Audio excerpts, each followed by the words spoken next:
हरे कृष्णा।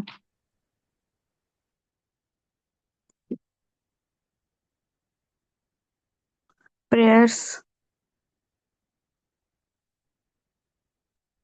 जी माता जी, प्रेयर्स।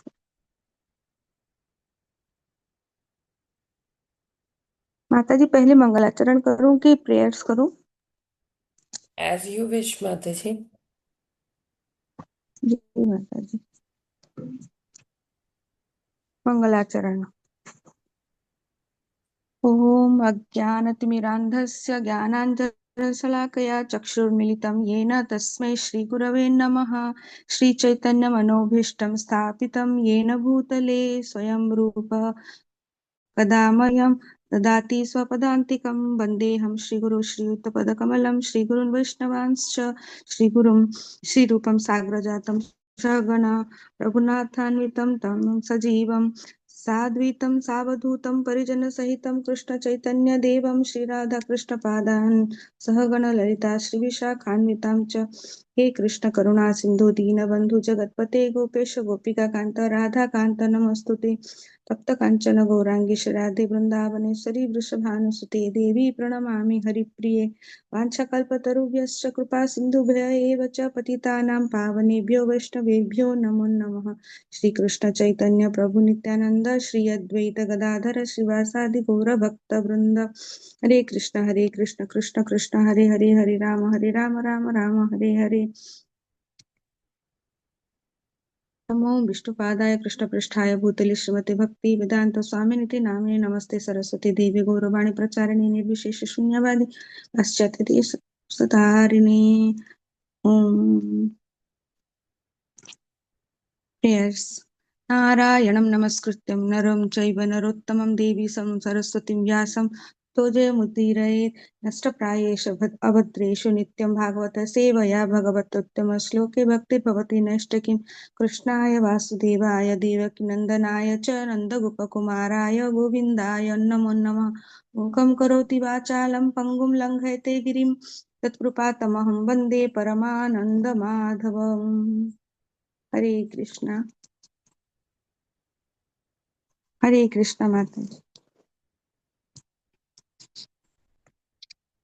हरे कृष्णा माता जी। यस माता जी, भजन आप गाएंगे? हाँ माता जी, ठीक ओके। है।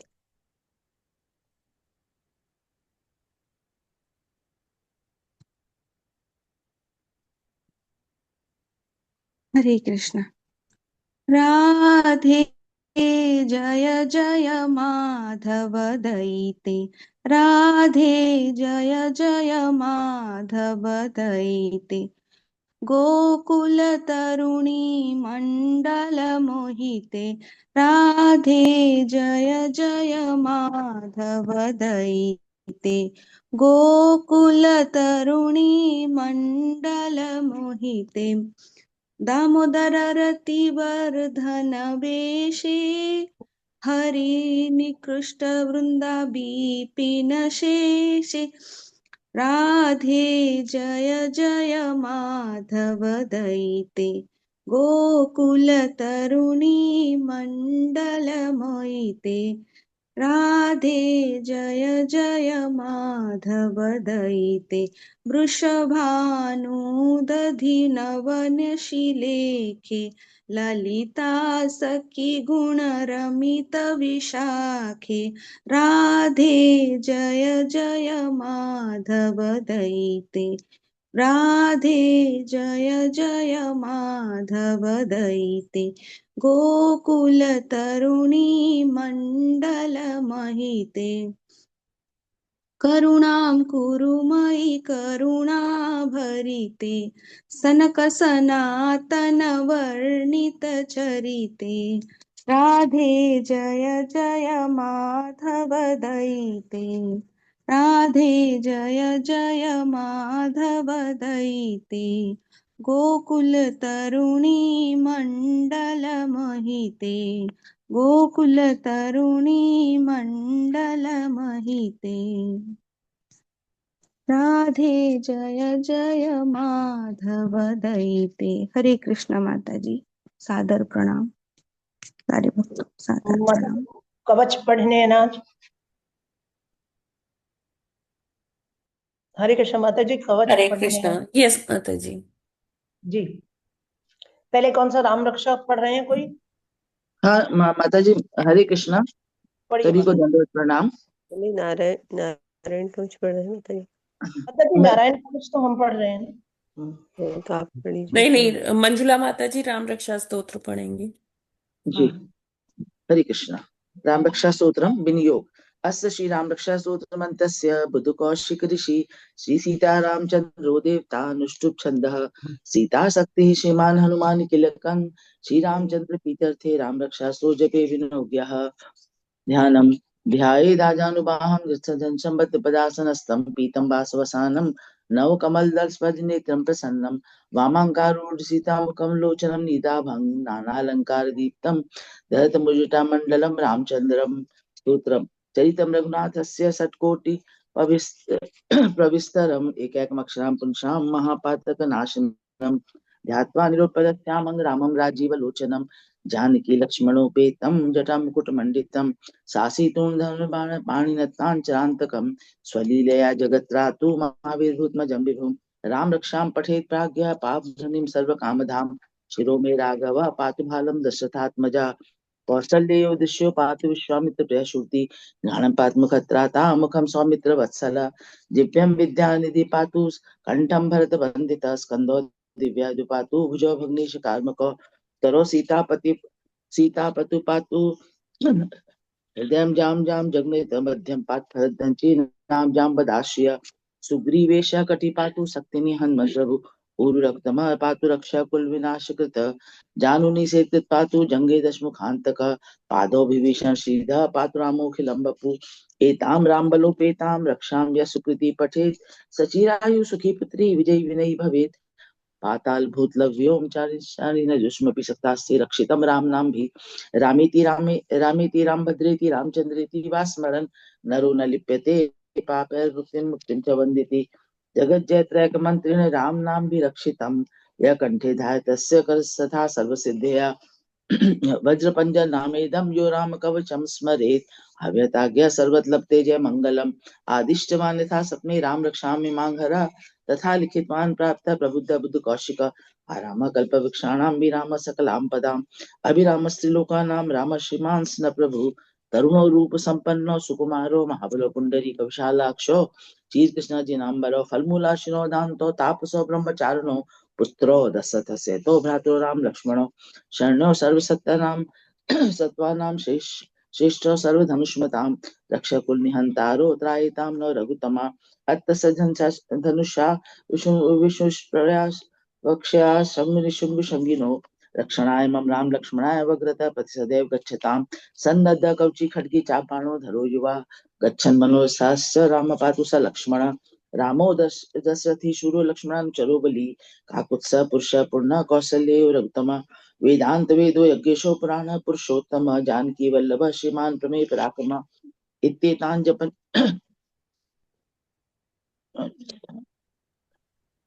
इत्येतान् जपन् नित्यं मध्यतश्रद्धान्वित अश्वमेधादिकं पुण्यं सम्प्राप्नोति न संशयः रामं दुर्वदलश्यामं पद्माक्षं पीतवाससं स्तुवन्ति नाम दिव्ये ते संसारिणो नरः रामं लक्ष्मण पूर्वजं रघुवरं सीतापतिं सुंदरं काकुत्स्थं करुणार्णं गुणनिधिं विप्रियं धार्मिकं राजेन्द्रं सत्यसंधं दशरथतनयं श्यामलं शान्तिमूर्ति वन्दे लोकाभिरामं रघुकुलतिलकं राघवं रावणारिं रामाय रामभद्राय रामचंद्राय वेदसे रघुनाथाय नाथाय सीताय पतये नमः श्री राम राम रघुनंदन राम राम श्री राम राम भरतागज राम राम श्री राम राम रणकर्कश राम राम श्री राम राम शरणं भव राम राम।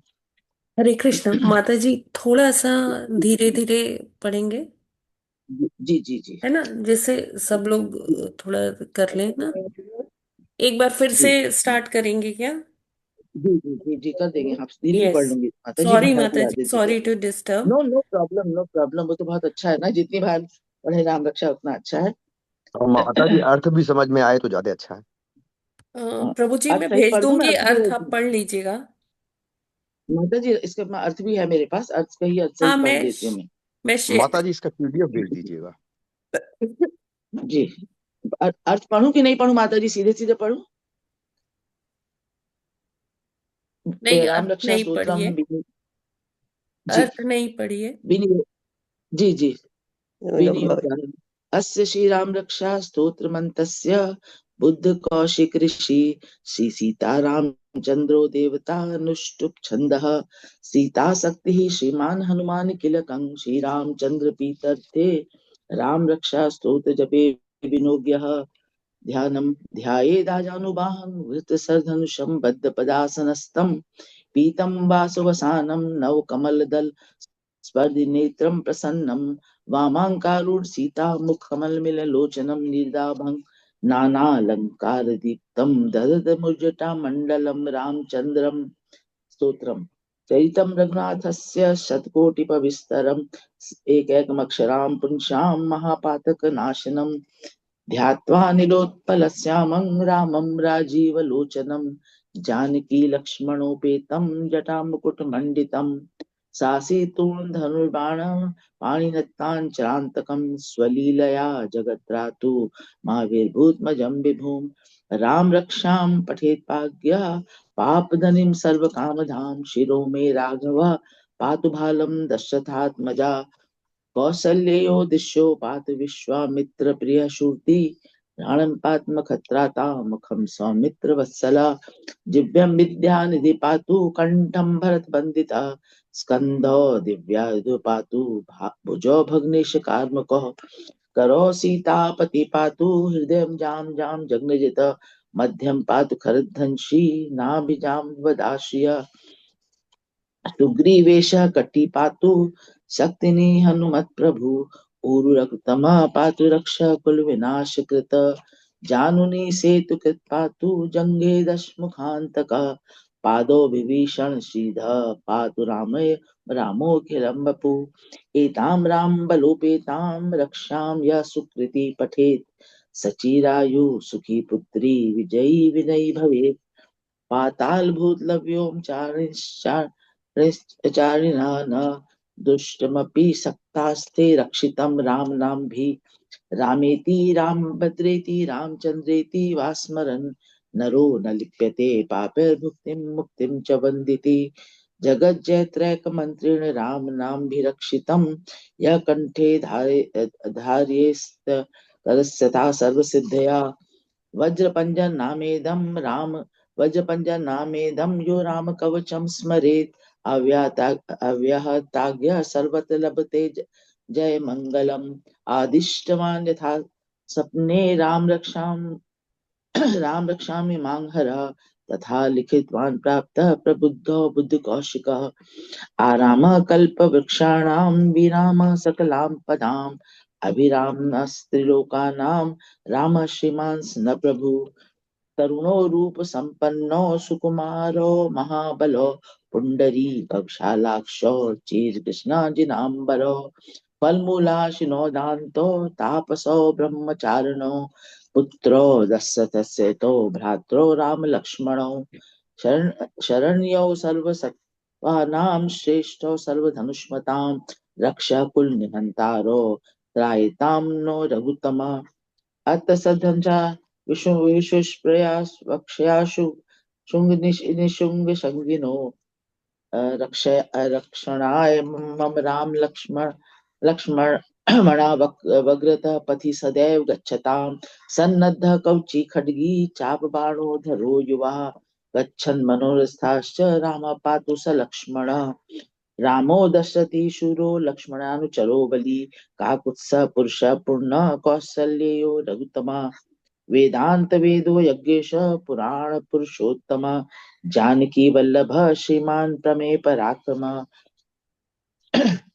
इत्येतानि जपन् नित्यं मद्यत श्रद्धान्वित अश्वमेधाधिकं पुण्यं सम्प्राप्नोति न संशयः रामं दुर्वदलश्यामं पद्माक्षं पीतवाससं स्तुवन्ति नामभिर्दिव्येन ते संसारिणो नरः रामं लक्ष्मण पूर्वजं रघुवरं सीतापतिं सुन्दरं काकुत्स्थं करुणार्णवं गुणनिधिं विप्रप्रियं धार्मिकं राजेन्द्रं सत्यसन्धं दशरथतनयं श्यामलं शान्तिमूर्तिं वन्दे लोकाभिरामं रघुकुलतिलकं राघवं रावणारिं रामाय रामभद्राय रामचन्द्राय वेदसे रघुनाथाय नाथाय सीताया पते नमः। श्री राम राम रघुनंदन राम राम श्री राम राम भरताग्रज राम राम श्री राम राम रणकर्कश राम राम श्री राम राम शरणं भव राम राम श्री रामचंद्र चरणों मनसा स्मरामि श्री रामचंद्र चरणों वत्सा गृहामि श्री रामचंद्र चरणों शीर्षा नमामि श्री रामचंद्र चरणों शरणं प्रपद्ये। माता रामो मत पिता रामचंद्र स्वामी रामो मत्सखा रामचंद्र सर्वस्वं मे रामचंद्रो दयालु नान्यं जाने नैव जाने न जाने। दक्षिणे लक्ष्मणो यस्य वामे च जनकात्मजा पुरतो मारुतिर्यस्य तं वन्दे रघुनन्दनं लोकाभिरामं रणङ्गधीरं राजीवनेत्रं रघुवंशनाथं कारुण्यरूपं करुणाकरन्तं श्रीरामचन्द्रं शरणं प्रपद्ये। मनोजवं मारुतुल्यवेगं जितेन्द्रियं बुद्धिमतं वरिष्ठं वातात्मजं मानवयूथमुख्यं श्रीरामदूतं शरणं प्रपद्ये। कूजन्तं राम रामेति मधुरं मधुराक्षरम् आरुह्य कविता शाखां वन्दे वाल्मीकिकोकिलम् आपदामभर्तारं दातारं सर्वसम्पदां लोकाभिरामं श्रीरामं भूयो भूयो नमाम्यहम्।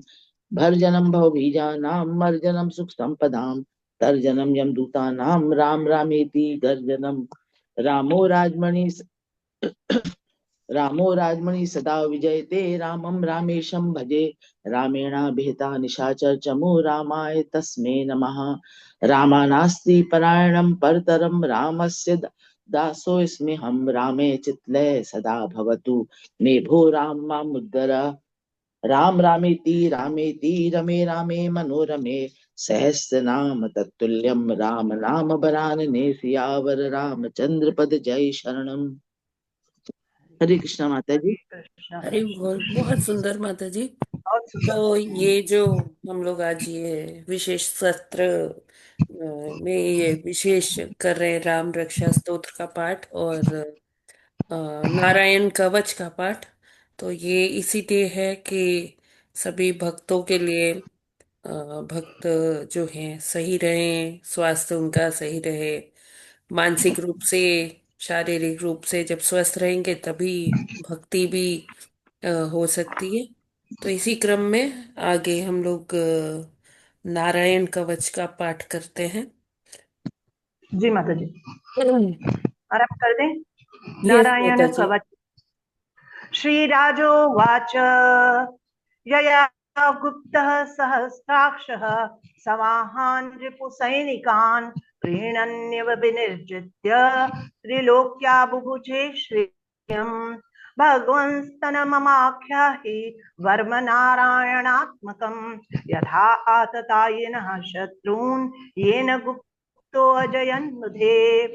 श्रीबादरायणी उवाच वृतः पुरोहितोस्त्वाष्ट्रो महेन्द्रायानुपृच्छते नारायणाख्यं वर्मः तद इहैकमनः शृणु। विश्वरूप उवाच धौतां कृपाणिराचम्य सपवित्र उदङ्गमुखः कृतस्वाङ्गकरन्यासो मन्त्राभ्यां वाग्यतः शुचिः नारायणमयं वर्म सन्निहेद भयागते पादयोर्जानुनोरुदरे हृद्यथोरसि मुखे शिरस्यानुपूर्व्याद् ओङ्कारादीनि विन्यसेत् ॐ नमो नारायणायेति विपर्ययमथापि वा करन्यासं ततः कुर्याद् द्वादशाक्षर विद्यया प्रणवाद्यकारन्तम् अङ्गुल्यङ्गुष्ठपर्वसु हृदय ओंकारं विकारमूर्धनि शकारं तु भ्रुवोर्मध्ये नकारं शिखया दिशेत् विकारं नेत्रयोर्युञ्जान् नकारं सर्वसन्धिषु मकारम् अस्त्रमुद्दिश्य मन्त्रमूर्तिर्भवेत् बुधः सविसर्गं फडन्तं तत् सर्वदिक्षु विनिर्दिशेत् ॐ विष्णवे नमः इति। अनात्मानं परमं ध्यायेत् ध्येयं षट्शक्तिभिर्युतं विद्या तेजस्तपो मूर्तिम् इमं मन्त्रम् उदाहरेत्। ॐ हरिर्विद्यान् मम सर्वरक्षां न्यासाङ्घ्रिपद्मः पदगेन्द्र पृष्ठे दरारिचर्मा सिगदेषु चाप पाषाण दधानो अष्ट गुणो अष्ट बाहुः जलेषु मां रक्षतु मत्स्य मूर्तिर्यादो गणेभ्यो वरुणस्य पाशात् स्थलेषु माया वटु मामनोव्यात् त्रिविक्रमः केवतु विश्वरूपः दुर्गेष्टवटव्याधिमुखादिषु प्रभुः कायान्नृसिंहो असुरयूथ पारे विमुञ्चतो यस्य महाट्टहासम् दिशो विनिर्दुन्य पतंश्च गर्भाः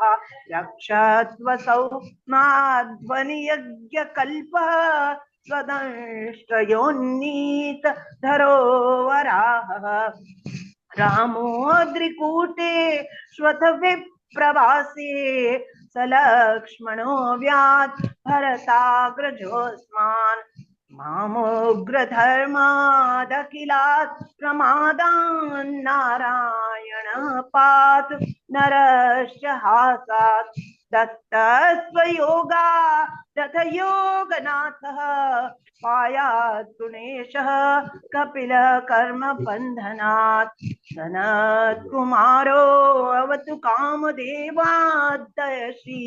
श्यामां पतिदेव हेलनात् देवर्षिवर्यः पुरुषार्चनान्तरात् कूर्मो हरिर्मां निर्यादशेषात्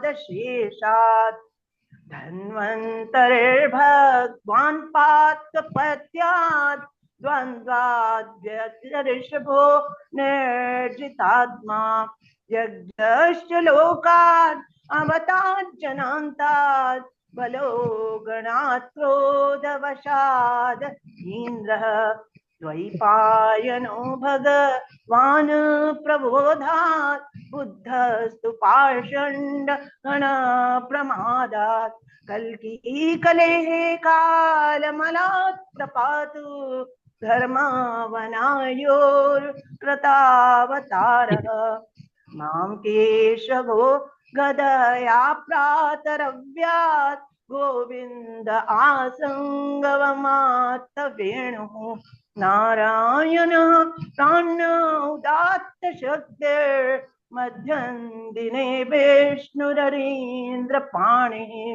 देवोऽपराह्ने मधुग्रधन्वा सायं त्रिधामा वतु माधवो मां दोषी ऋषिकेश उतार्धरात्रे निशीथ एकोऽवतु पद्मनाभः शिव सधामा पररात्र ईशः प्रत्यूष ईशोऽसि धरो जनार्दनः दामोदरो व्याध अनुसन्धयं प्रभाते विश्वेश्वरो भगवान् कालमूर्तिः चक्रं युगान्ता नलतिग्मनेमि भ्रमत्समन्तात् भगवत् प्रयुक्तं दण्डग्धिदण्डग्धरिसैन्यमाशु कक्षं यथा वा तसखो हुताशः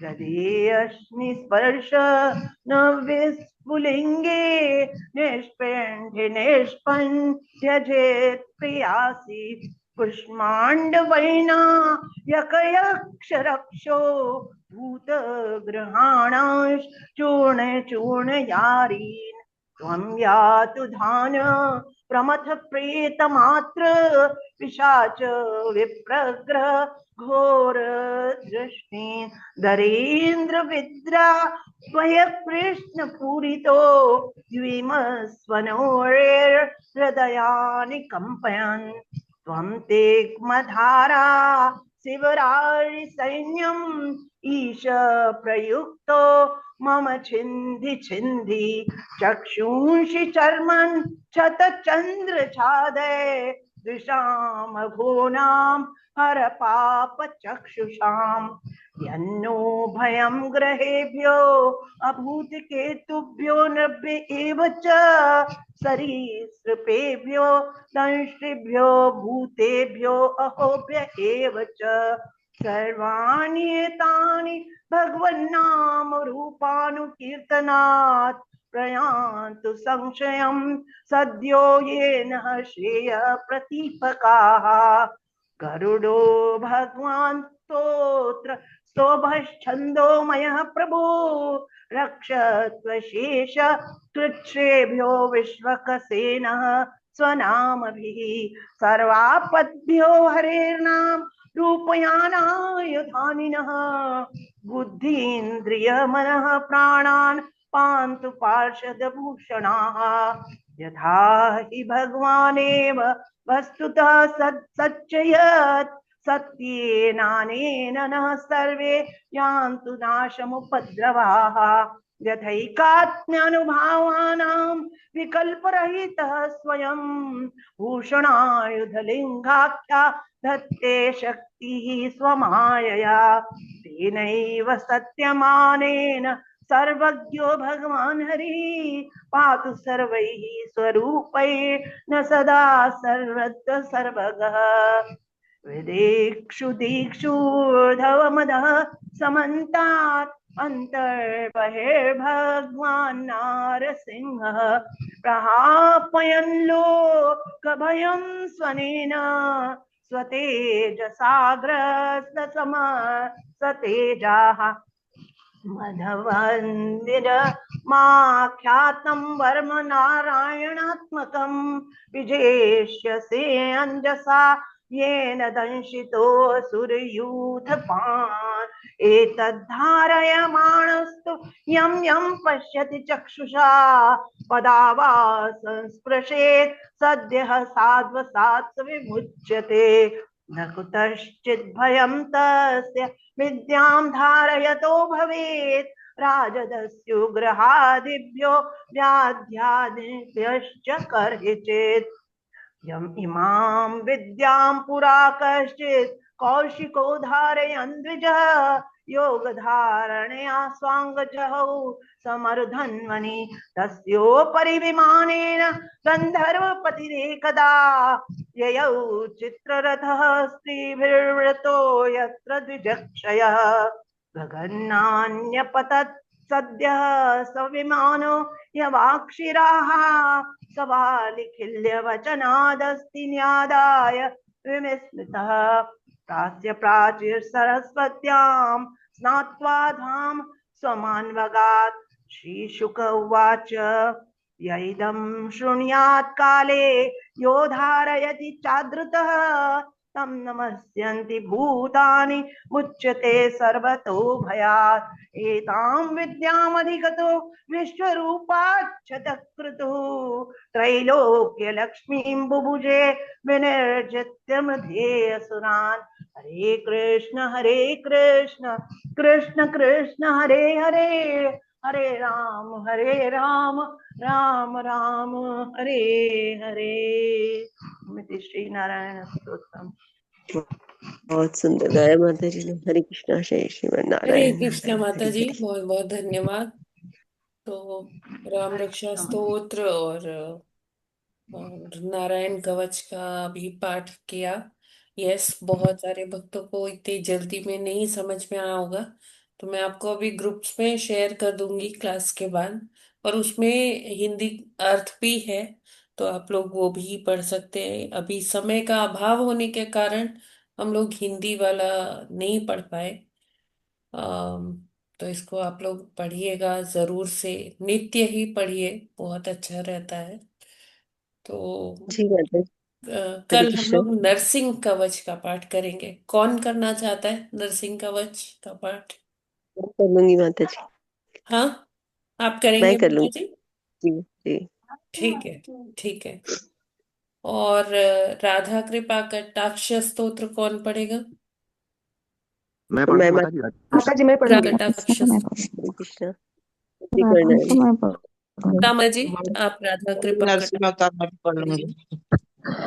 हरे हरे कृष्ण। कृष्णा माता जी। ठीक है, हरे कृष्णा।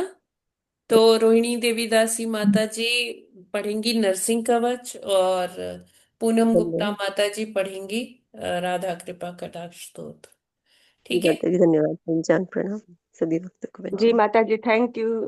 हरि बोल माता जी। धन्यवाद माता जी। हरे कृष्णा। ठीक है, पंचांग प्रणाम तो अभी हम सभी लोग भक्तों भागवतम के ओर चलते हैं। अ,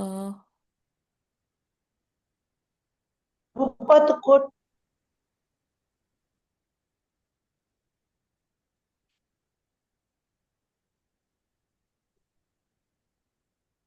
तो आज हमें कौन सा श्लोक करना है? माता जी प्रभुपाद जी का कोट नहीं प्रभुपाद जी करना। का कोट जी माता जी। अच्छा, वो प्रभुपाद जी का कोट रह गया है। ठीक है, ठीक है, ठीक है। जी माता जी।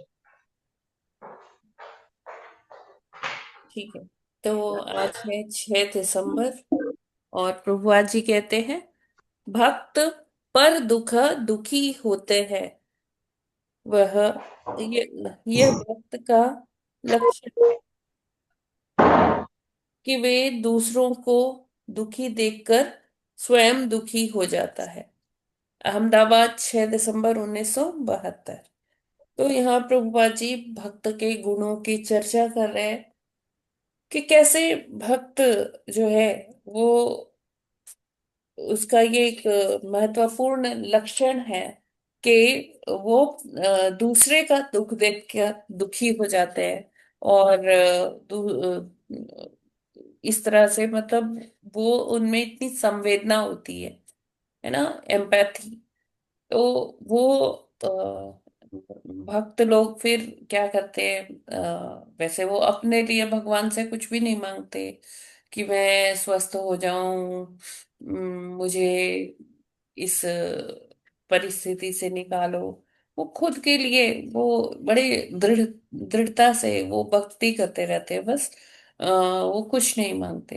लेकिन हाँ, जहाँ दूसरों की बात आती है, दूसरों का कष्ट उनसे देखा नहीं जाता, दुखी होते हैं, पर दुखा दुखी। तो जहां वो दूसरे का दुख देखते हैं तो वो दुखी हो जाते हैं। आजकल अगर आप भौतिक जगत में देखिए तो क्या होता है, पर सुखा दुखी, यानी कि दूसरे लोग अपने दुख से दुखी नहीं है, लेकिन दूसरों के सुख से दुखी है। अरे, इसको कैसे ये इतना भोग कर रहा है, कैसे इसको इतना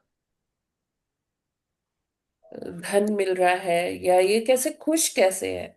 तो आज का जो कलयुग का जो समय है, उसमें उसमें जो साधारण व्यक्ति है, जिसने अभी भक्ति नहीं शुरू की है, तो उसको ईर्ष्या होने लगती है अपने अ, जो मित्र मंडली है या पड़ोसी है, कि भाई ये खुश कैसे है।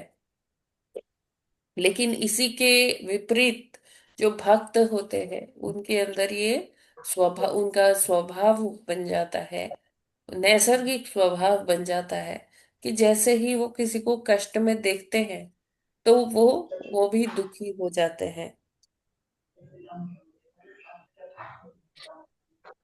तो इस ऐसे में मतलब देखिए, हमारे भगवान भी क्या है, भक्त वत्सल है ना। भगवान भी भक्त के अश्रु नहीं देख पाते। भक्त के, अगर भक्त को कोई कष्ट है तो भगवान उस कष्ट में से उबारते हैं।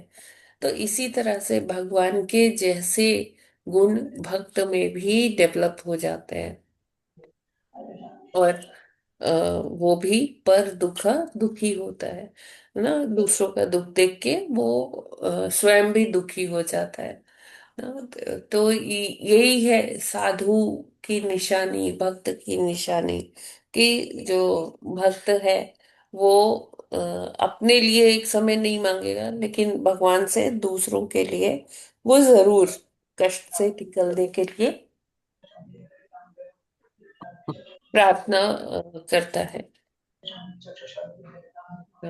आई गेस ये सभी को क्लियर है, समझ में आया है। हरे माता जी। कृष्णा। जी माता जी। हाँ जी माता जी, पर दुखी हो जाते हैं, लेकिन आजकल तो ईर्ष्या का भाव ज्यादा होता है। और जितनी भी मंडली में बैठो, चाहे मित्र मंडली हो चाहे कुछ हो, ईर्ष्या ज्यादा होती है और ये भाव नहीं होता है। हरे कृष्ण। लेकिन वही भक्त समाज में देखेंगे तो हाँ ऐसा माता जी, वो ईर्ष्या भक्त नहीं वाला होते कोई हैं। भाव नहीं आएगा, नहीं हाँ दिखे। हाँ माता जी जी। इसीलिए ज्यादातर हमें भक्तों का संग करना चाहिए।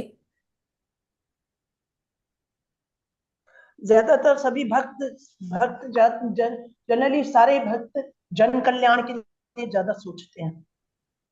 जी हाँ माता जी, इसीलिए कल भी मैंने यही क्वेश्चन पूछा था कि जो दूसरों से जैसे व्रत वगैरह रखते हैं, दूसरों के सुख के लिए मांगते हैं, अपने लिए नहीं मांगते हैं, तो आपने कहा था कि हाँ उन्हें भगवान का प्रेम मिलता है।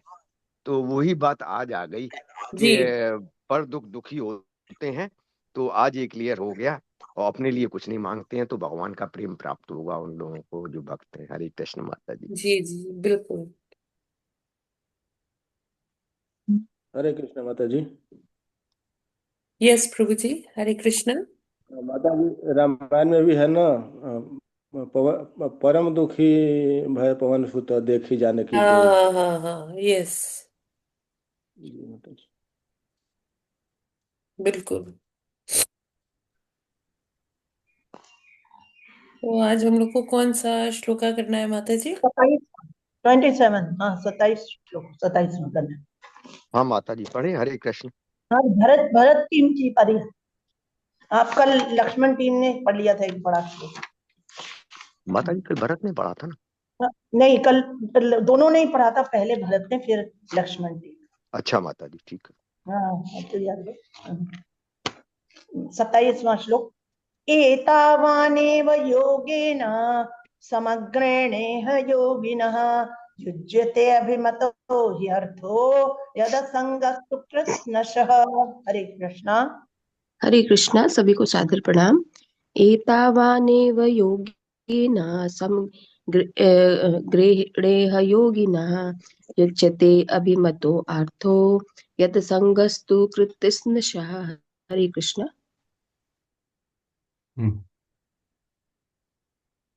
हरे कृष्णा। एतावानेव योगेन समग्रेणेह योगिनः युज्यते अभिमतो हि अर्थो यद संगस्तु कृत्स्नः अस्नसः। हरे कृष्णा। सभी को दंडवत प्रणाम।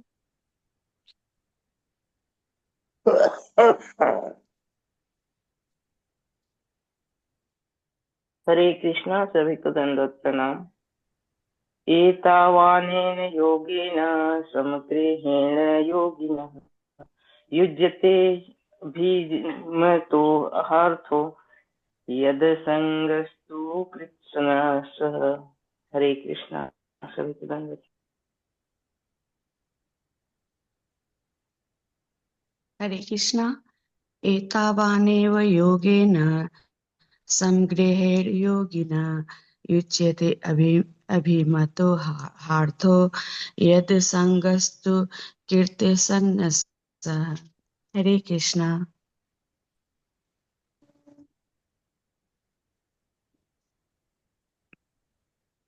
हरे कृष्णा। यस माता जी, कौन पढ़ेगा आगे? माता जी मैं पढ़ देती।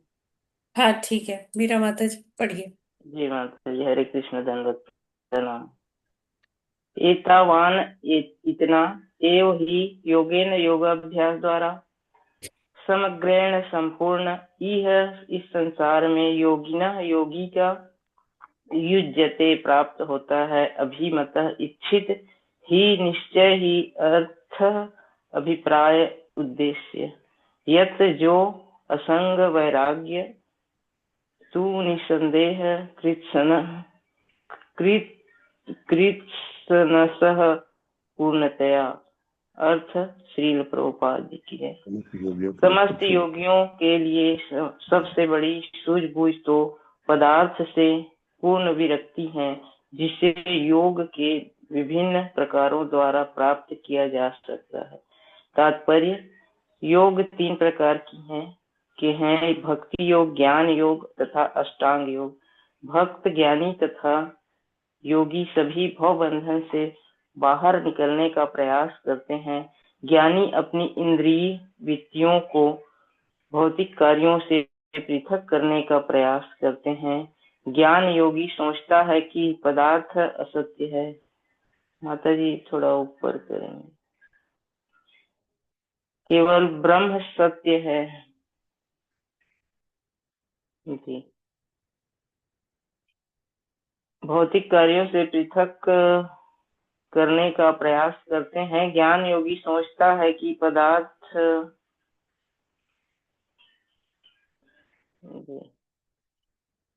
केवल ब्रह्म सत्य है, अतः ज्ञान के अनुकूलन द्वारा वह इंद्रियों को भौतिक योग से हटाने का प्रयत्न करता है। अष्टांग योगी भी इंद्रियों को वश में करने का प्रयत्न करते हैं, किंतु भक्तजन अपनी इंद्रियों को भगवान की सेवा में लगाते हैं। अतः ऐसा प्रतीत होता है कि भक्तों के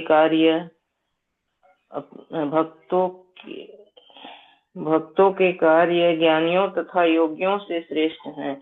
योगी जन योग के 8 अंगों यम, नियम, आसन, प्राणायाम, प्रत्याहार इत्यादि के अभ्यास द्वारा इंद्रियों को वश में करने का प्रयास करते हैं, और ज्ञानी जन अपने मानसिक तर्क द्वारा यह जानने का प्रयत्न करते हैं कि इंद्रिय सुख असत्य है, किंतु सबसे सरल तथा अत्यंत प्रत्यक्ष विधि तो इंद्रियों को भगवान की सेवा में लगाना है। समस्त योगों का उद्देश्य इस संसार से इंद्रिय वृत्तियों को मोड़ना है, किंतु अंतिम लक्ष्य पृथक पृथक है।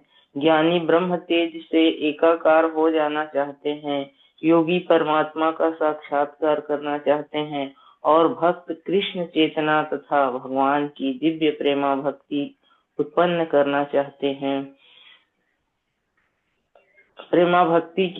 प्रेमा भक्ति ही इंद्रिय निग्रह की पूर्ण अवस्था है।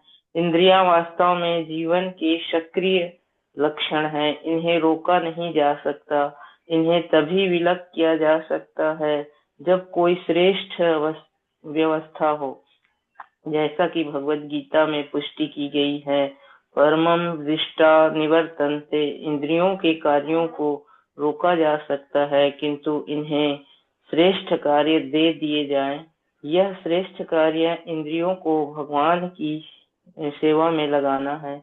यही सारे योग का उद्देश्य है। हरे कृष्ण माता जी, दंडवत प्रणाम सभी हरे को। हरे कृष्ण। कृष्ण। बहुत बहुत धन्यवाद माता जी। तो यहाँ 27वें श्लोक के माध्यम से हमें पता चल रहा है कि कपिल देव जी कहते हैं कि पूर्ण विरक्ति सबसे अच्छी कैसे है, क्या तरीका है विरक्त होने का, क्योंकि पिछले कुछ श्लोकों से विरक्ति की ही बात हो रही है। कल भी हमने पढ़ा, बहुत डिटेल में प्रभुपाद जी ने तात्पर्य दिया था 26वें श्लोक का, वो हमने पढ़ा। तो हमने उसमें विरक्ति के बारे में जाना कि कैसे इंद्रियों को हम एक हायर टेस्ट दे के लोअर टेस्ट जो है हमारा,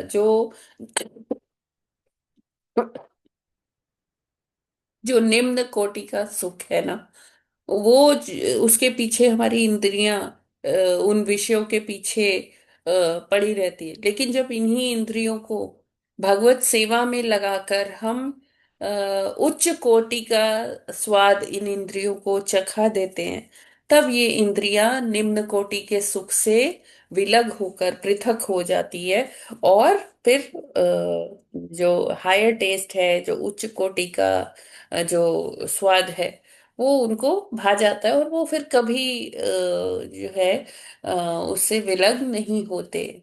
तो यहाँ पर वही बता रहे हैं कपिल देव भगवान जी कि समस्त योगियों के लिए सबसे बड़ी सूझबूझ तो पदार्थ से पूर्ण विरक्ति है। तो जो योगी है, जो सही मायनों में जो साधु है, वो पदार्थ से अपने आप को पूर्ण विरक्त करना चाहता है। अभी जैसे पदार्थ क्या है, जो भी यहाँ पर इस जगत में कोई सुख सुविधा है, कुछ भी मटेरियल, कोई जैसे हम कहते हैं कोई मशीन है, कोई इस तरह की चीज है जो इधर ही रह जाएगी, इसी जगत में ही रह जाएगी, हमारे साथ नहीं जा सकती, वो सब क्या है? वो पदार्थ है। इवन हमारा शरीर भी क्या है? वो क्या है? पदार्थ है।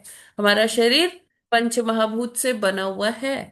और ये पंच महाभूत जब है, जब हमारी मृत्यु होती है तो हमारा जो शरीर है वो इधर ही जला दिया जाता है और वो पंच महाभूत में विलीन हो जाता है।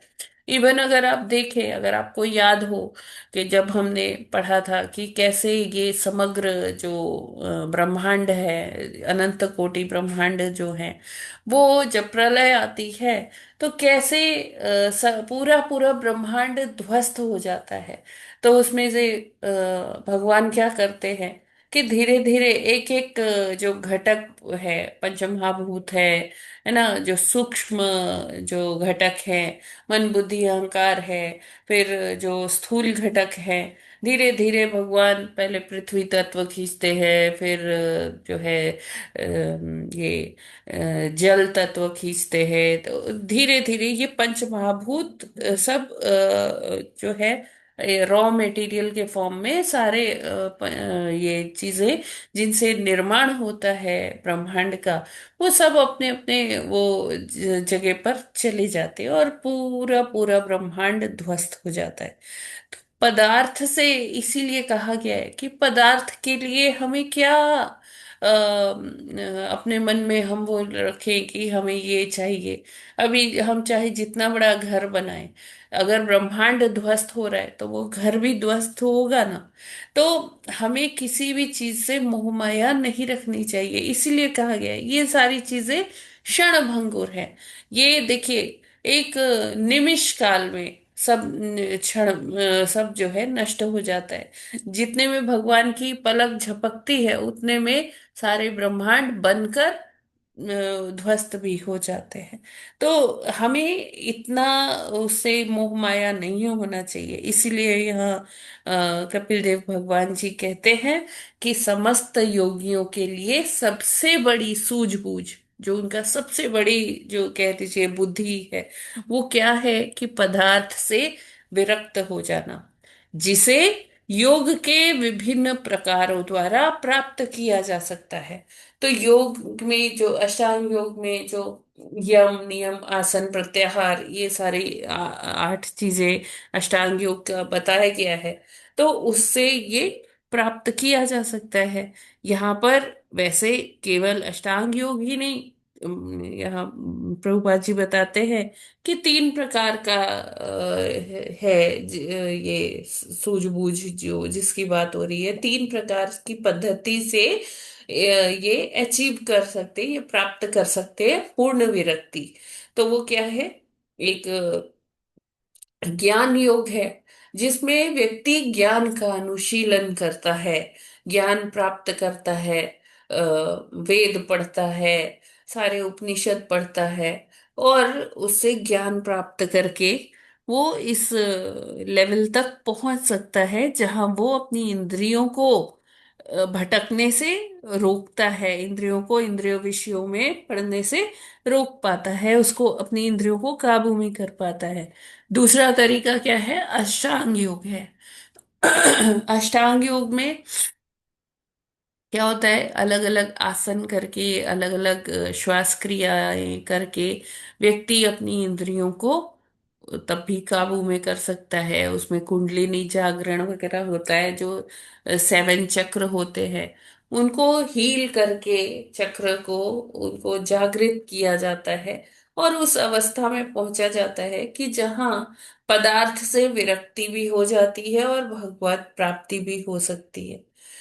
लेकिन सब में जो श्रेष्ठतम पद्धति है वो यहाँ प्रभुपाद जी बताते हैं कि जो भक्ति योग है वो सरलतम विधि है। उसमें हमें कहीं अकेले में नहीं चाहिए जाना है, कहीं पहाड़ों पे नहीं जाना है, कहीं एकांत खोजने की आवश्यकता नहीं है कि एकांत होगा तभी मैं कंसंट्रेट कर पाऊंगी, एकांत होगा तभी हम अम, भगवत प्राप्ति कर पाएंगे।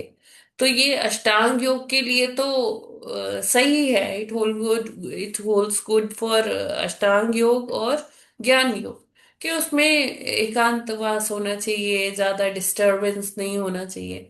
लेकिन भक्ति योग क्या है? भक्ति योग में तो खूब कीर्तन भी होता है, खूब म्यूजिक होता है, भगवान की प्रसन्नता के लिए भक्त लोग खूब एनर्जी से ये नृत्य करते हैं, भजन गाते हैं, और सब वो कार्य करते हैं, लेकिन भगवान की प्रसन्नता के लिए करते हैं। तो इसीलिए कहा गया है कि ये जो कलयुग है ना, कलयुग में भक्ति योग सबसे श्रेष्ठ है। तो जो ज्ञानी होता है वो ब्रह्म ज्योति तक ही पहुंच पाता है। क्यों? क्योंकि उसका साकार रूप में भगवान से इतना कनेक्शन नहीं बन पाया कि वो भगवत धाम जा पाए। फिर जो जो ये अष्टांग योगी होते हैं, ये कहाँ तक पहुंच पाते हैं? ये परमात्मा को अपने हृदय में ही पाकर ये धन्य हो जाते हैं, है ना, आगे प्रयास नहीं करना चाहते। लेकिन जो भक्त होता है, जिसने शुरू से आजीवन भगवान की सेवा किया है, तो भगवान भी उसको, ऐसे भक्त को अपने परम धाम में बुला देते हैं, और वहां वो भगवान की सेवा और अच्छे से कर पाते हैं वो जीवात्मा। तो इस तरह से अ, हमें पता चलता है कि तीन विधियां हैं जिससे हम भगवत प्राप्ति कर सकते हैं। लेकिन उसमें से दो विधि हमारे कलयुग वाले लोगों के लिए इतना सार्थक नहीं है। तो प्रभुपाद जी ने हमें सीधे सीधे क्या बता दिया है हर एक श्लोक के तात्पर्य में, कि भक्ति योग ही श्रेष्ठ है। तो उनको लगता है कि कम से कम ये जो उनकी संतानें हैं, वो बार बार पढ़ेंगे, बार बार इस चीज को समझेंगे। तो वो इसलिए उन्होंने ये भक्ति योग को हर जगह मेंशन किया है। कृष्ण भावनामृत में जो व्यक्ति है, तो उसका हानि नहीं होती। अष्टांग योग में ये हो सकता है कि जहां तक प्रयास किया, उसके बाद मान लीजिए नहीं कर पाए, अगला जन्म हो जाता है, तो उसको दोबारा से बिल्कुल शुरुआत से स्टार्ट करना होगा अष्टांग योग की विधि। लेकिन जो भक्ति है, भक्ति हमेशा वो इंटैक्ट रहती है। हमें उसमें कोई चिंता नहीं करना है कि क्या होगा अगर हमारा बीच में छूट गया। तो हाँ, छूट गया ना, तो उधर से ही स्टार्ट करना होगा जहां से वो छूटा था। तो अष्टांग योग वैसे ये नहीं कहा जा रहा कि उससे बहुत कठिन है तो उधर जाना ही नहीं है। नहीं, आज भी लोग अष्टांग योग का पालन करते हैं, और उसके माध्यम से वो भगवत प्राप्ति भी कर पाते हैं। ठीक है, ये क्लियर है सभी को? हाँ माता जी, क्लियर तो है मेरा, लेकिन क्वेश्चन बनेगा कि जो ज्ञान योग है, जो हाँ वेद और उपनिषद प्राप्त पढ़ने से होता है, जी। तो उसमें लोगों अपने जो है इंद्रियों को ही कंट्रोल कर पाते हैं। तो हाँ इंद्रियों क्या माता जी, ये जो शुरू से जो पहले वेद चले आए थे, जो है उपनिषद चले आए थे, तो उनमें क्या कोई भक्ति का पुट नहीं था क्या? सिर्फ देखिए इनकम्प्लीट देखिए, थे क्या? नहीं नहीं नहीं, ये जो ज्ञान योग है, ध्यान योग है, सबका पर्यवसान भक्ति ही है। कैसे? कि जब जो अष्टांग योगी जो सेवेंथ चक्र तक पहुंच जाता है, तो वो भक्ति ही भक्ति का ही लेवल होता है, जो अंतिम चक्र होता है। हाँ माता जी, बहुत कठिन है उम्र हाँ बड़ी लंबी होती थी, लोग पता नहीं कैसे करते थे, आजकल भी करते हैं। लेकिन अच्छे प्रभुपाद जी महान हैं, श्रील प्रभुपाद जी और जी चैतन्य महाप्रभु जो जो है, जब ये क्या कहते हैं प्रतिकार, ये जगत ही इतना अच्छा लगता है लोगों को, तो भगवान का परम धाम कितना सुंदर होगा, जिसकी प्राप्ति का तरीका वो भक्ति योग बता गए हैं। एग्जैक्टली। तो भक्ति योग में हम लगे हुए हैं, ना हम लोगों को कहीं जंगल में जाना पड़ता है, ना एकांत में जाना पड़ता है। और कुछ लोग तो जो है कहते हैं कि नाचते क्या है, नाचते क्या है, पर ये तो जो है बहुत सुंदर है।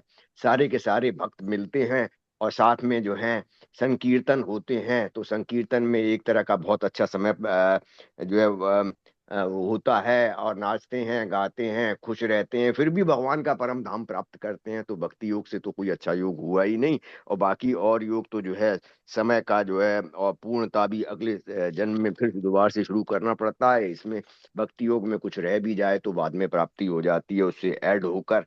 तो माता जी फिर इतने सुंदर धाम के लिए जब बता गए हैं हमारे आचार्य गण, और आप लोग सुबह बताते हैं, और प्रभुपाद जी जो है बता गए हैं, तो क्यों ना भक्ति मार्ग को ही सिर्फ अपना कर और आगे बढ़कर जाए और भगवान के परम धाम को प्राप्त किया जाए। हरे कृष्ण माता जी।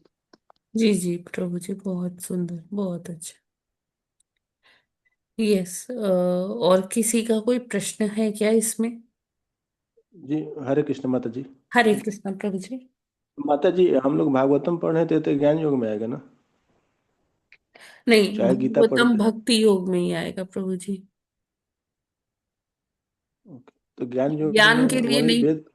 देखिए, हम भागवतम चाहे जितना पढ़ लें, हम ये नहीं कह सकते कि हमने सब जान लिया। हमने, ये जब हम भागवत पढ़ रहे हैं, ये साक्षात भगवान है।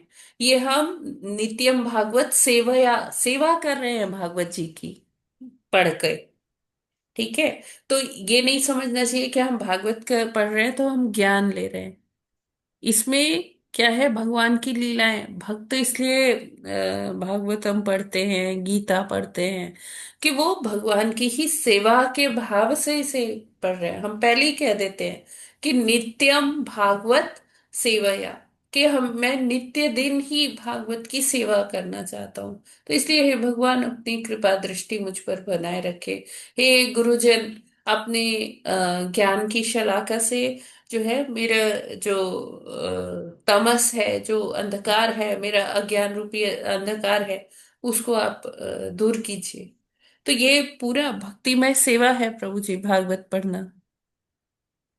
इस माता जी भागवत भी, रामायण भी, महाभारत भी, हाँ गीता भी, हाँ, यस तीनों। प्रभु जी, बिल्कुल।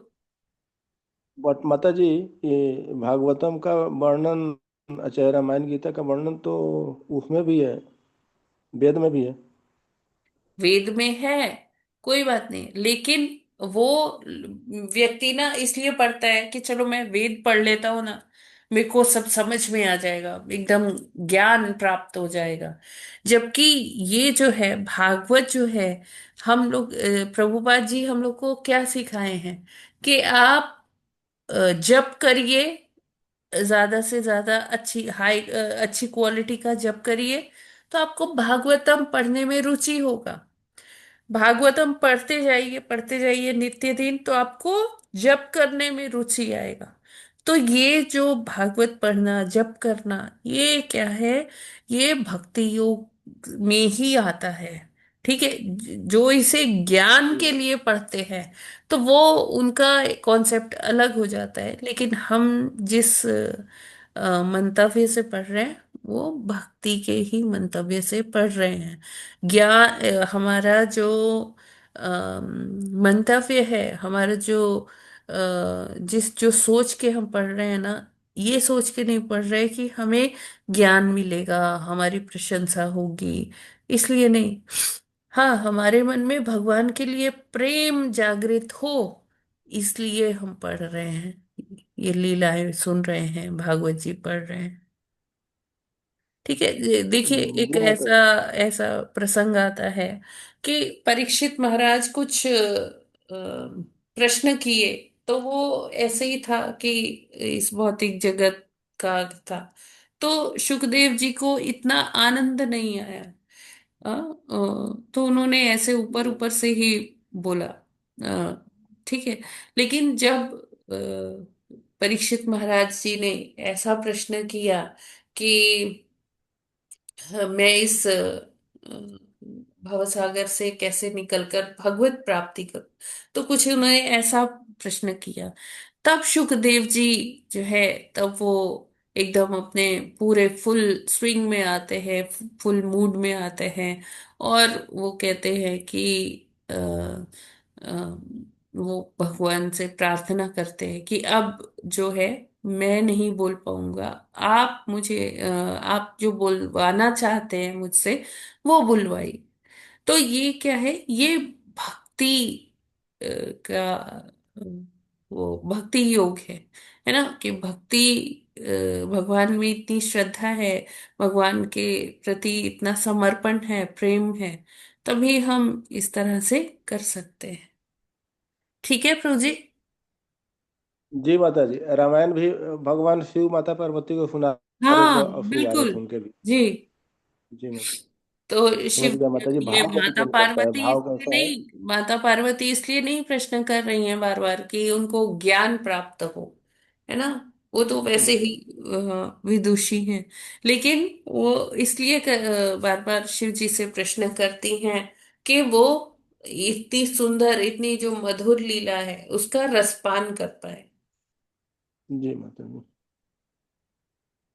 हरे कृष्ण माता हरे कृष्णा। तो यहाँ जब हम भागवत पढ़ रहे हैं ना, तो ज्ञान से भी अधिक क्या है, रस है इसमें, है ना। इसको कहा गया है कि एक ऐसा फल है जिसमें ना तो छिलका है और ना ही इसमें बीज है, गुठली है, तो पूरा पल्प है, और इसको जिधर से भी खाएंगे उधर से मीठा लगे। तो यहाँ रस जी। की बात हो रही है प्रभु जी। जी माता जी, हरे कृष्ण। हरे कृष्णा। माता जी, भागवतम रसीला फल है, पूरा रस ही रस हाँ है इसमें, बिल्कुल आनंद ही आनंद है वहाँ की। जी। ठीक है, तो हम लोग आज यहीं पर आज विराम कर, ये किसी और का कोई प्रश्न है? अंजलि माता जी आप कुछ कह रहे हैं? नहीं माता जी, कुछ कह नहीं रहे थे, धन्यवाद माता जी। जी जी जी। और किसी का कोई प्रश्न है?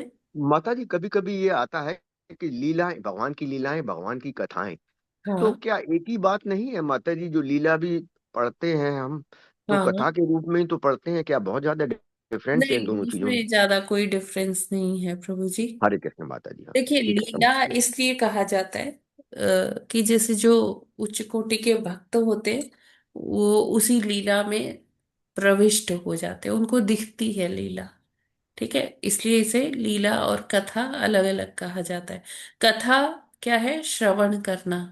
लीला क्या है, उसमें जो एक ऐसा स्तर आता है भक्ति में कि जब भक्त को भगवान अपने सामने ही आंखें बंद की उसने, और वहां पर ही भगवान दिखने लगे कि भगवान ये कर रहे हैं, श्रीमती राधा रानी से ऐसे बोल रहे हैं, ये कर रहे हैं, ये लीला चल रही है। और फिर धीरे धीरे एक स्तर आता है कि जो वो भक्त भी उसी लीला में प्रवेश कर जाता है। हाँ माता जी समझ गए, थोड़ा सा लाइव पार्ट हो गया इसके अंदर, लीला के हाँ अंदर, यस। कि भक्ति और में इतने परिपूर्ण हो हाँ, जाए कि जो कथा जो पढ़ है रहे हैं वो केवल हमें सामने है श्रवण। जिसका वो हो जाए। हाँ, कथा का मतलब है श्रवण, ठीक है माता जी, हरे कृष्ण। हरे कृष्णा प्रभु जी। तो श्रवण कोई भी कर सकता है, चाहे वो बहुत उच्च कोटि का भक्त हो, चाहे वो अभी एकदम नव आगंतुक हो, कोई भी श्रवण तो कर सकता है। लेकिन लीलाएं, जब लीलाओं की बात होती है, तो वो लीलाएं किसको दिखती हैं, जो एकदम उच्च कोटि का भक्त है, शुद्ध भक्ति के स्तर पर आ गया है। ठीक है, जो नव आगंतुक है उनको लीला नहीं दिखेगी। जितना देखिए हम नाम लेंगे ना, नाम से रूप, रूप से लीला ऐसे प्रकट होती है। हाँ माता जी, आपने बताया था कि जो है नाम से प्रकट होगा, तो अब हम आंखें आदि बंद करके ही बहुत सारे बार विग्रह को न देखकर और अपनी ही आवाज का श्रवण करते हैं। तो ये मेथड आपने बताया था कि नाम से ही क्या कहते हैं, रूप आएगा, और उसी से गुण और आएगा, या लीला भी आएगी। हरे कृष्ण माता जी। ठीक है, तो मुझे लगता है कि सभी भक्तों को ये आज का ये श्लोक क्लियर है, और आप लोग फिर से इसे पढ़िएगा। ये कपिल देव जी का जो उद्धरण है बहुत इम्पोर्टेंट है। अगर ये मर्म हमें समझ में आ जाता है तो हमारे बहुत चांसेस है कि हम भवसागर को पार कर, हाँ ठीक है ना। तो इसे फिर से आप लोग जरूर पढ़िए, ये सारे श्लोक, इनका तात्पर्य प्रभुपाद जी ने बहुत बहुत सुंदर तात्पर्य दिए, हमें ये जरूर पढ़। माता जी इसमें तो बहुत ही एकदम क्लियर हो गया माता सारे। जी, आपने बहुत अच्छा बताया आज भी और कल भी। और लेकिन कल वाले में से एक छोटी सी लाइन फिर जैसे मैंने कल पूछी थी तो आपने कहा था पूरा पढ़िए, तो एक लाइन उससे पिछले पेज में भी है जी जिसमें लिखा है, श्रीमद् भागवतम के द्वितीय स्कंद में संश्रुति की गई है कि मनुष्य चाहे भक्त हो या सकाम कर्मी या मुक्ति का इच्छुक, यदि वह पर्याप्त बुद्धिमान है तो उसे गंभीरता पूर्वक भक्ति में सेवा में लग जाना चाहिए। तो माता जी यहाँ ये क्वेश्चन फिर कल की तरह से मैं फिर पूछता हूँ कि जो मुक्ति का इच्छुक है, मुक्ति का मतलब भगवान में लीन होना, तो उसके लिए भी भक्ति में सेवा में लीन हो जाना चाहिए। तो ये जो निराकार की पूजा करते हैं वो भक्ति में तो नहीं आती ना, तो इसलिए थोड़ा सा ये क्वेश्चन मैं पूछ रहा हूँ। देखिए, मुक्ति जहाँ लिखा होता है ना, तो मुक्ति का मतलब है मेनली जो भक्तों के हिसाब से है, वो इसका आचार्य इसका अर्थ बताते हैं कि इस भव सागर से मुक्ति, इस भौतिक जगत के कार्यकलापों से मुक्ति। तो आचार्य कहते हैं कि कोई जरूरी नहीं है कि आप अपना शरीर त्यागो तभी आप मुक्त होगे। इस शरीर के साथ ही आप मुक्त हो सकते हो। कैसे? ये जानकर कि जो ये भौतिक जगत है ये क्या है, ये हमारा टेम्परेरी घर है, और हमारा परमानेंट एड्रेस कहाँ है? वो भगवत धाम है। और हमें यहाँ पर जब हम इन भौतिक कार्यकलापों से ये सब जान के जब हम पृथक हो जाते हैं, अपने कर्म कर्म को के कर्म फलों से हम पृथक हो जाते हैं, हमारी उसमें कोई रुचि नहीं होती, सब कुछ भगवान के चरणों में समर्पित कर देते हैं, तो शरीर के होते हुए भी हम मुक्त हो जाते हैं। तो अलग अलग प्रकार, वैसे अलग अलग प्रकार की मुक्ति का वर्णन किया गया है अलग अलग भक्तों के हिसाब से। तो जो निराकार ब्रह्म को पूजते हैं तो वो उनको कैसी मुक्ति मिलती है? वो भगवान के दिव्य प्रकाश में ही लीन हो जाते हैं। हाँ माता जी, हम समझ गए। ये शब्द उन लोगों के लिए भी यूज हो सकता है कि जो बहुत ज्यादा भक्ति में परिपूर्ण हैं, जैसे प्रभुपाद जी थे। तो हाँ ऐसे लोग जब कर्म फलों से मुक्त हो जाते हैं तो वो भी कहलाते हैं कि मुक्ति प्राप्त हो गई, क्योंकि ऑलरेडी जो है सारे के सारे उससे भौतिक जो तत्व हैं, आसक्तियां हैं, उनसे वो मुक्त हैं। काम धर्म अर्थ काम काम वगैरह से मुक्त हैं। तो वो मुक्ति जो चाहते हैं, तो मुक्ति का जो वाइड जो है जिसमें सब तरह की बातें आ जाती हैं, उन लोगों के लिए है कि जो मुक्त होना चाहते हैं, बुद्धिमान हैं, तो वो भक्ति में सेवा में लग जाए। हरे कृष्ण माता जी, मैं समझ गया। वैसे वो विलीन वाली नहीं है सिर्फ ये। जी, ठीक है। ठीक है, तो हम लोग आज यहीं पर विराम करते हैं। ग्रंथराज श्रीमद् भागवतम की जय, जगत गुरु श्रील प्रभुपाद की जय, आचार्य हरिदास ठाकुर की जय, अनंत कोटि वैष्णव भक्त वृंद की जय। वाञ्छा कल्पतरुभ्यश्च कृपा सिन्धुभ्य एव च पतितानां पावनेभ्यो वैष्णवेभ्यो नमो नमः। हरे कृष्णा। सभी माता जी प्रभु जी को मेरा सादर प्रणाम। और कल के बारे में, कल कौन जप करेगा, ये प्लीज डिस्कस कर लेते हैं। हैंड रेज कर सकते हैं आप लोग, कल कौन जप करना चाहते हैं?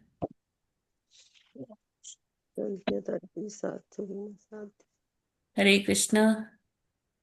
जी माता जी, मैं कर लूं क्या? हाँ जी माता जी, कल आप कर लीजिए, जप कर लीजिए। जी माता जी, हरे कृष्ण। ठीक है, फिर वो भजन भी कर लीजिएगा, प्रैक्टिस। ठीक। हरे कृष्णा। जी हरे माता जी, कृष्ण हरे माता जी, कृष्ण। धन्यवाद, पंचांग प्रणाम। हरे कृष्ण। हरे कृष्ण माता जी, दंडवत प्रणाम। हरे कृष्ण माता जी, धन्यवाद हरे प्रणाम। कृष्ण हरे कृष्णा सबको माता जी, हरे कृष्ण धन्यवाद माता, प्रणाम। धन्यवाद प्रणाम। दंड प्रणाम। हरे कृष्ण।